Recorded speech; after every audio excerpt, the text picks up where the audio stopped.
Hello everyone, welcome to my YouTube channel PAPC pharma classes. Last class में हम लोग chapter discuss कर रहे थे, हमारा कौन सा, anti TB drugs. Anti TB drugs ये वो ड्रग्स हैं जो कि टीबी के ट्रीटमेंट में काम में आती हैं। और जो टीबी है वो कौन से बैक्टीरिया से होती है? वो होती है माइकोबैक्टीरियम ट्यूबरक्लोसिस से। जिससे माइकोबैक्टीरियम ट्यूबरक्लोसिस से फिर इसके हमने ट्रीटमेंट के अंदर हमने दो टाइप की ड्रग कल हमने डिस्कस की थी, first line drugs and second line drugs. First line drugs वो होती हैं जिनकी हाई एफिकेसी होती है और लो टॉक्सिसिटी यहाँ पे होती है। सबसे पहले जब टीबी है उसका डायग्नोसिस जो किया जाता है वो कल भी डिस्कस किया था, किससे किया जाता है? वो मोन्टॉक्स टेस्ट से या फिर ट्यूबरकुलिन टेस्ट से। किससे? ट्यूबरकुलिन टेस्ट से, ठीक है। और इसका इंट्राडर्मल इंजेक्शन लगा के और फिर फोरआर्म पे फिर चेक किया जाता है कि वहाँ पे कोई एलर्जी वगैरह तो नहीं हो रही।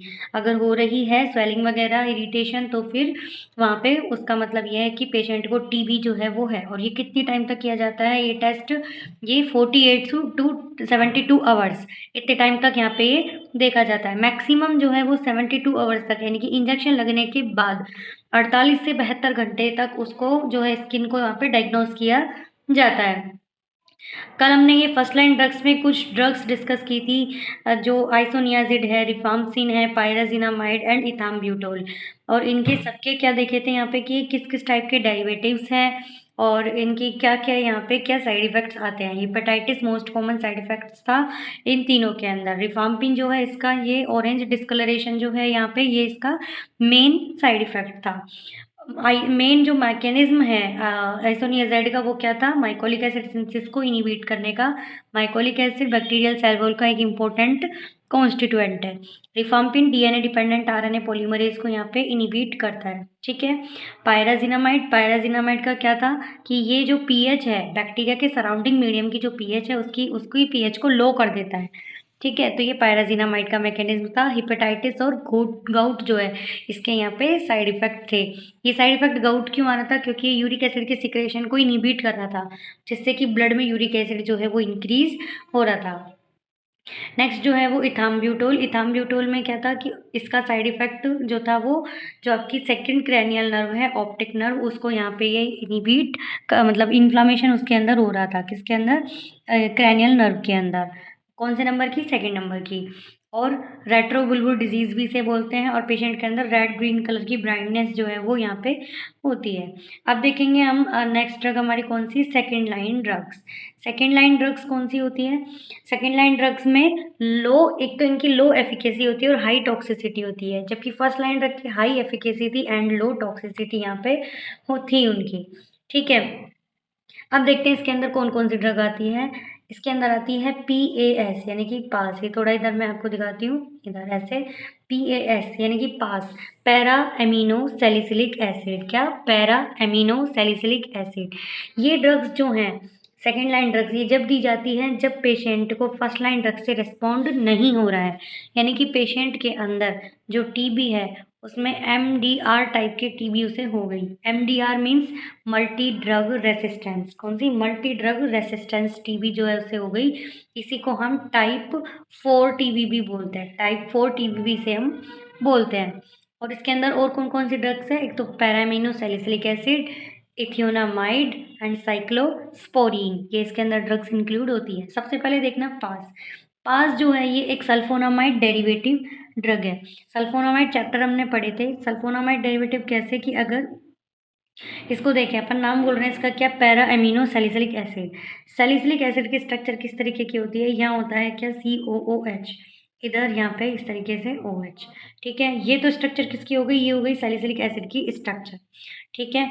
अब हमने बोला है पैरा एमिनो, ये इसकी पैरा पोजीशन, यहाँ पे ये एमिनो, तो ये बन गई कौन सी? यहाँ पे स्ट्रक्चर, ये पास की स्ट्रक्चर यहाँ पे बन गई। तो ये एक सल्फोनामाइड डेरिवेटिव है, इसीलिए इसका जो मैकेनिज्म है वो भी सल्फोनामाइड के जैसा ही यहाँ पे आएगा, यानी कि कौन सा? पाबा को इनिबिट करने वाला। पाबा क्या? Para amino benzoic acid. या तो ये पाबा को इनिबिट करेगा जो बैक्टीरिया से है, ये बाहर से इसके अंदर अपटेक कर लेता है किसका, पाबा का। तो ये पाबा की जगह ये ड्रग खुद यहाँ पे अपटेक हो जाएगी। एक तो इसको इनिबिट, यहाँ पे ये इनिबिट कर देता है पाबा को, इससे कॉम्पीट करके, जिससे कि पाबा अंदर नहीं जाएगा, वो खुद जो पास है वो अंदर जाएगी, जैसे कि हमने किस में पढ़े थे, सल्फोनामाइड के अंदर। या फिर दूसरा क्या करेगी, ये डाईहाइड्रोटेरोइड सिंथेसिस को यहाँ पे इनिबिट करेगी। आगे जो बैक्टीरिया टेरोइक एसिड बनाता है तो उसके अंदर इसको यहाँ पे ये इनिबिट कर देगी। ये इसका क्या है, मैकेनिज्म। और इसके जो साइड इफेक्ट है वो क्या है, पेप्टिक अल्सर और क्रिस्टेलोयूरिया। क्योंकि जो अपन ने अभी स्ट्रक्चर बनाई थी पास की, उसके अंदर क्या है, ये सैलिसिलिक एसिड थी। सैलिसिलिक एसिड और कौन सी ड्रग होती है, वो होती है कौन सी, एस्प्रीन। एस्प्रीन होती है, ठीक है। एस्प्रीन जो होती है, इसका साइड इफेक्ट भी किसका आता है, अल्सर का। इसीलिए ये साइड इफेक्ट इसके साथ भी यहाँ पे देखने को मिलता है, क्या, पेप्टिक अल्सर। और क्रिस्टेलोयूरिया, क्योंकि यूरिक एसिड जो है इसका सिक्रेशन ये इनिबिट कर देती है, जिससे कि यूरिक एसिड का अमाउंट जो वो बढ़ जाता है और क्रिस्टेलोयूरिया जो साइड इफेक्ट यहाँ पे हो जाता है। आगे देखते हैं, आगे ड्रग है कौन सी, ethionamide. Ethionamide chemically similar to isoniazid. Isoniazid के सिमिलर है, यानी कि INH जो हमने पढ़ी थी उसके सिमिलर, ठीक है। Inhibit cysteine and methionine utilization for protein synthesis, यानी कि जो बैक्टीरियल सेल वॉल है, इसकी सेल वॉल को ग्रो कराने के लिए ये सिस्टीन और मिथियोनिन दोनों जो अमीनो एसिड्स हैं, ये क्या है, इसके लिए ज़रूरी है। तो ये इथियोनामाइड क्या करती है, एक तो ये INH वाला जो मैकेनिज्म है, कौन सा, माइकोलिक एसिड सिंथेसिस को इनिबिट करने का, एक तो ये उस मैकेनिज्म से भी काम करती है, और दूसरा सिस्टीन और मिथियोनिन, इनको भी यहाँ पे ये इनिबिट कर देती है। और इनके साइड इफेक्ट क्या है, हिपेटाइटिस और पेरिफेरल न्यूरोपैथी, जैसा कि INH का भी था कल, पेरिफेरल न्यूरोपैथी, ठीक है। ऐसे ही आगे देखते हैं, साइक्लोस्पोरिन। साइक्लोस्पोरिन एक डी एनालिन डेक्स्ट्रो, ठीक है, डी एनालिन एनालॉग है, यानी कि इसके स्ट्रक्चर इस तरीके की है। ये कैसे काम करती है, compete with inhibit D alanine utilization and inhibit cell wall formation. Alanine जो है इसके यूटिलाइजेशन को, जो बैक्टीरिया है उसकी सेल वॉल को डेवलप करने के लिए इसकी ज़रूरत होती है, तो ये इसके यूटिलाइजेशन को यहाँ पे क्या कर देता है, इनिबिट, जिससे कि साइक्लोस्पोर, क्योंकि ये डी एनालिन एनालॉग है, बैक्टीरिया जो है जैसे यहाँ पे पावा के साथ कम्पीट होके सल्फोनामाइड खुद जाते हैं, ऐसे ही यहाँ पे डी एनालिन की जगह ये साइक्लोस्पोरिन जो है ये एक्ट करती है, जिससे कि फिर सेल वॉल फॉर्मेशन बैक्टीरिया की जो है वो वहाँ पे रुक जाती है। और ये जो साइक्लोस्पोरिन है, इसका मोस्ट कॉमन साइड इफेक्ट क्या होता है, या मोस्ट इंपॉर्टेंट साइड इफेक्ट बोले तो वो होता है कन्वर्जन, यानी कि मिर्गी के दौरे जिसे बोल सकते हैं, एपिलेप्सी। तो कन्वर्जन इसका साइड इफेक्ट है, जिससे क्या है कि इसको प्रिवेंट करने के लिए साथ में 100 mg विटामिन B6 की टैबलेट्स यहाँ पे दी जाती है। B6 मतलब कौन सा, क्या, पायरिडॉक्सिन। पायरिडॉक्सिन जो है यहाँ पे ये दी जाती है। तो इस तरीके से ये यहाँ पे साइक्लोस्पोरिन है। और भी इसके अंदर ड्रग्स और भी इंक्लूड होती हैं, जैसे कि जो अपन ने एंटीबायोटिक्स पढ़ी थी, कौन सी, सिप्रोफ्लोक्सासिन। कौन सी पढ़ी थी, सिप्रोफ्लोक्सासिन और ओफ्लोक्सासिन। ये कुछ एंटीबायोटिक्स हमने पढ़ी थी। तो ये क्या है, ये भी यहाँ पे क्या है कि as a second line anti TB drug भी काम में आती है। क्या है इनका यहाँ पे मैकेनिज्म, क्या होता है, हमें पता है कौन सा, क्योंकि ये फ्लोरोक्विनोलाइंस कैटेगरी की ड्रग है, इसलिए इनका साइड इफेक्ट कौन सा होता है, DNA गायरेज एंजाइम को इनिबिट करने का। जैसे अपन ने फर्स्ट लाइन ड्रग में पढ़ी थी कौन सी ड्रग, रिफाम्पिसिन, ऐसे ही सेकेंड लाइन ड्रग में होती है कौन सी, रीफाब्यूटिन। कौन सी होती है, रीफाब्यूटिन। ये एक एंजाइम इंड्यूसर ड्रग है। कौन सी ड्रग है, एंजाइम इंड्यूसर ड्रग है। ये क्या है कि लिवर के अंदर एंजाइम का अमाउंट बढ़ा देती है, और खुद तो मेटाबोलाइज यहाँ पे ज़्यादा ही होती है और दूसरी ड्रग्स को भी मेटाबोलाइज ज़्यादा करती है, जिससे कि बॉडी में उनका इफेक्ट जो है वो कम आता है, ठीक है। और भी इसके अंदर ड्रग्स इंक्लूड होती हैं, जैसे कि एंटीबायोटिक्स में ही कानामाइसिन, कानामाइसिन हमने पढ़ी थी, एमिकासिन, एमिकाजिन, कैप्रियोमाइसिन, ये कुछ हमने यहाँ पे ड्रग्स ये पढ़ी थी। ये क्या है, यहाँ पे ये भी सेकेंड लाइन ड्रग में ही काम में आती है। और भी एंटीबायोटिक मैक्रोलाइड टाइप की, जैसे कि कौन सी, एजिथ्रोमाइसिन, क्लैरिथ्रोमाइसिन, ये हमने इसके अंदर पढ़ी थी, तो ये भी इसके अंदर क्या है, इंक्लूड होती है। एक क्वेश्चन इससे आता है कि ऐसी कौन सी single unit amino acid containing anti TB drug होती है, तो वो होती है कौन सी होती है, साइक्लोस्पोरिन। सॉरी, ये साइक्लोस्पोरिन नहीं आएगा यहाँ पे, ये नाम इसका साइक्लोसेरिन आएगा। क्या आएगा, साइक्लोसेरिन, साइक्लोसेरिन, ठीक है। साइक्लोसेरिन जो है ये क्या बोलते हैं यहाँ पे, second line anti TB drug होती है। इसका क्या है कि क्वेश्चन अभी मैंने क्या बोला कि single amino acid unit containing anti TB drug, तो जो यहाँ पे ये सेरिन है, ये क्या है, एक एमिनो एसिड होता है तो इसके साथ ये क्या है, यहाँ पे इसको ऐसे नहीं बोलना कि ये यहाँ पे कोई ऐसी ड्रग है जिसके अंदर अमीनो एसिड है, जबकि ये एक एंटीबायोटिक ही होती है। कौन सी? साइक्लोसेरिन। इसको सही करना है पे साइक्लोसेरिन। ठीक है, तो इसके अंदर हमने कुछ इंपॉर्टेंट पॉइंट्स जो है इनके सेकेंड लाइन ड्रग्स के यहाँ पे डिस्कस किए। आगे देखते हैं आगे इसके अंदर और क्या है। आगे जो है वो ये है कि जो आइसोनियाजिड है, आइसोनियाजिड के साथ 10 mg per day vitamin B6 की टैबलेट दी जाती है। वो क्यों दी जाती है? ताकि पेरिफेरल न्यूरोपैथी जो है उसका डेवलपमेंट नहीं हो और उससे प्रिवेंट रहे। ठीक है, विटामिन B6 मतलब क्या? पायरिडोक्सिन। पेरिफेरल न्यूरोपैथी यानी कि एक सेंट्रल पार्ट होता है, बाकी उसके अलावा जो पार्ट होता है वो होता है पेरिफेरी। और जो न्यूरॉन्स है ये क्या है? सेंसेशन अपना खो देते हैं। तो इस चीज़ से प्रिवेंट के लिए जो ट्रीटमेंट दिया जाता है वो क्या दिया जाता है? INH और 10 mg per day vitamin B6।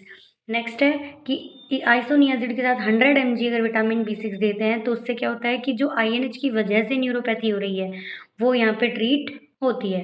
ठीक है, नेक्स्ट है साइक्लोसेरिन, जो अपन ने अभी पढ़ा था कि जो कन्वर्जन होते हैं साइक्लोसेरिन की वजह से, तो उसको प्रिवेंट करने के लिए क्या 100 mg विटामिन B6 की टैबलेट्स यहाँ पे साथ में दी जाती हैं, जिससे कि साइक्लोसेरिन से जो कन्वर्जन है वो यहाँ पे नहीं होंगे। Acid and alcohol fastness of bacteria is determined by क्या? जील नील्सन मेथड। इस मेथड के बारे में थोड़ा सा डिस्कस करेंगे यहाँ पे कि ये क्या होता है। होता क्या है कि जब अपन ने शुरू में पढ़ा था एंटी टीबी का डायग्नोसिस, तो उसमें क्या पढ़ा था कि ट्रीटमेंट के लिए मोन्टोक्स टेस्ट जो है वो काम में यहाँ पे लेते हैं स्किन के ऊपर टेस्ट करके। लेकिन जो कन्फर्मेटरी टेस्ट है वो कौन सा होता है? जील नील्सन मेथड यहाँ पे होता है। जेडन मेथड भी इसे बोलते हैं। इसके अंदर क्या होता है कि जो पेशेंट है उसका क्या है, यहाँ पे स्पूटम लिया जाता है। क्या लिया जाता है? स्पूटम। तो वो भी कौन सा? मॉर्निंग का स्पूटम। ठीक है, मॉर्निंग का स्पूटम लेके लैब में जमा कराते हैं। लैब में क्या होता है? लैब में उस स्पूटम को रखते हैं किस पे? स्लाइड पे। ठीक है, स्लाइड पे रख दिया। अब उसके अंदर एक डाई ऐड की जाती है। कौन सी? उस डाई का कलर होता है कार्बोल फ्यूजन। क्या होता है? Carbol fusion. ये इसका क्या है? कलर होता है। ये इसके अंदर कर दी जाती है ऐड। फिर अपन ने यहाँ पढ़ा है एसिड एंड अल्कोहल। एसिड जो है इसके अंदर अब वो ऐड किया जाता है। इतना करने के बाद एसिड भी कौन सा? H2SO4। ठीक है, ये भी कितने अमाउंट में, कितनी कंसंट्रेशन में? 25% कंसंट्रेशन में ये ऐड किया जाता है। इतना होने के बाद इससे ये वॉश कर लिया। फिर इसके बाद ऐड किया जाता है क्या? इसके अंदर अल्कोहल। ठीक है, क्योंकि अल्कोहल फास्टनेस भी चेक करनी है, तो अल्कोहल जो है वो ऐड की जाती है। उसमें भी कौन सी? Ethyl alcohol. Ethyl alcohol add कर दी। ठीक है, फिर क्या देखा जाता है? वॉश करने के बाद माइक्रोस्कोप में चेक किया जाता है। अगर उस स्लाइड के अंदर, स्लाइड इस तरीके से, अगर इस स्लाइड के अंदर जो रोड शेप बैक्टीरिया दिखें पिंक कलर के, तो इट मीन्स जो पेशेंट है उसको वहाँ पे टीबी जो है वो हो चुकी है। और उसके अंदर ये बैक्टीरिया कौन से हैं? माइकोबैक्टीरियम ट्यूबरक्लोसिस के बैक्टीरिया जो है यहाँ पे उसके अंदर प्रेजेंट है। ठीक है, तो इसलिए ये जील नील्सन मेथड है। इसकी थोड़ी यहाँ पे डिटेल बताइए। अब क्या है कि जो MDR टीबी है, MDR टीबी स्पेशली कब होती है? जब फर्स्ट लाइन ड्रग से जो है यहाँ पे रेसिस्टेंस डेवलप हो जाए। ठीक है, फर्स्ट लाइन ड्रग में भी जो कॉम्बिनेशन है मेनली वो दिया जाता है INH का और रिफाम्पिसिन का। ठीक है, रिफाम्पिसिन का अपन ने ड्रग पढ़ी थी कल, पेरिस।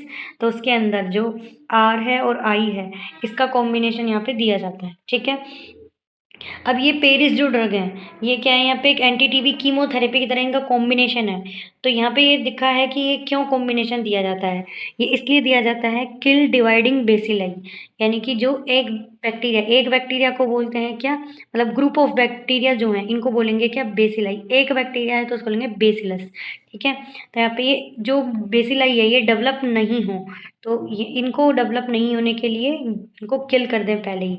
इसलिए ये यहाँ पे ड्रग्स काम में ली जाती है। किल परसिस्टिंग बेसिलाई, यानी कि मरने के बाद भी कोई रह गया छोटा मोटा तो उसको भी यहाँ पे ये किल हो जाए। Next, prevent emergence of resistance, यानी कि किसी एक ड्रग से रेसिस्टेंस जो है वो तो आ सकता है, लेकिन 5 ड्रग हम एक साथ दे रहे हैं तो उनसे रेसिस्टेंस मुश्किल है। तो इसलिए उनसे रेसिस्टेंस ना हो इसलिए यहाँ पे कॉम्बिनेशन में ड्रग्स दी जाती हैं। ठीक है, तो ये कुछ इस तरीके से एंटी टीबी के गोल्स जो है यहाँ पे डिस्कस किए। इनके अलावा अगर इम्पोर्टेंट क्वेश्चंस और हम देखें तो जो आई एन एच है उसकी लैब में सिंथेसिस की जाती है। उसके लिए पूछा जाता है कि स्टार्टिंग मटेरियल कौन सा होता है, तो वो होता है कौन सा? गामा पिकोलिन। गामा पिकोलिन ये एक starting material for the synthesis of isoniazid. ठीक है, और जो पूछी जाती है कि प्रेगनेंसी में कौन सी एंटी ट्यूबरकुलर ड्रग है जो कि काम में नहीं लेते, तो वो नहीं लेते कौन सी, स्ट्रेप्टोमाइसिन। इसके अंदर ये काम में नहीं लेते, क्यों नहीं लेते, क्योंकि ये ओटोटॉक्सिसिटी और नेफ्रोटॉक्सिसिटी करती है, ये हमें पता है। जो 8th क्रैनियल नर्व है उसको यहाँ पे ईयर के अंदर वेस्टिबुलोकोक्लियर डैमेज करके, ठीक है, इसलिए इसको नहीं लेते। और टीबी के लिए जो प्रोग्राम चलाया जाता है वो चलाया जाता है कौन सा, dots, direct observe treatment for short course. ये प्रोग्राम यहाँ पे चलाया जाता है। ये सबसे पहले WHO ने जब चलाया था वो चलाया था 1995 में, लेकिन इंडिया के अंदर ये कब से यहाँ पे हुआ, 1997 से। और ये इसका मतलब क्या हुआ कि जो टीबी के पेशेंट हैं वो क्या करते हैं कि वो जब टैबलेट उनको दी जाती है, ट्रीटमेंट लंबा चलता है, तो वो क्या है कुछ दिन लेके उनको मिल जाता है रिलीफ, जैसे खांसी हो रही है तो वो मिल जाता है रिलीफ, फिर वो क्या है छोड़ देते हैं। तो वो ना छोड़े, जिससे कि क्या है फिर बाद में MDR जो है वो हो जाती है उनको, तो वो ना छोड़े, इसलिए डायरेक्ट ऑब्जर्व यानी कि सामने बैठा के दवाई दी जाती है। और जो इनकी कोई जो दवाई दी जाती है इनकी कोई यहाँ पे अमाउंट नहीं होती, ये फ्री ऑफ कॉस्ट दी जाती है, ठीक है, इसीलिए ये डायरेक्ट ऑब्जर्वेशन में दी जाती है, ठीक है। और जो MDR है, मल्टी ड्रग रेसिस्टेंस, INH और रिफाम्पिसिन से मेनली जो हो रहा था, उसके लिए भी गवर्नमेंट ने एक प्रोग्राम चलाया, उसका नाम क्या है, डॉट्स प्लस, क्या है, डॉट्स प्लस, ठीक है। तो ये भी क्या है कि स्पेशल MDR के लिए प्रोग्राम जो है वो होता है। तो ये क्या है, कुछ हमने टीबी की जो ड्रग्स हैं वो डिस्कस की, first line drug, second line drug, mechanism, various type of side effects, ये सब इनके डिस्कस किए। आई होप आपको समझ में आया होगा। नेक्स्ट क्लास में मिलेंगे नेक्स्ट चैप्टर के साथ, तब तक के लिए थैंक यू, धन्यवाद, जय हिंद, जय भारत।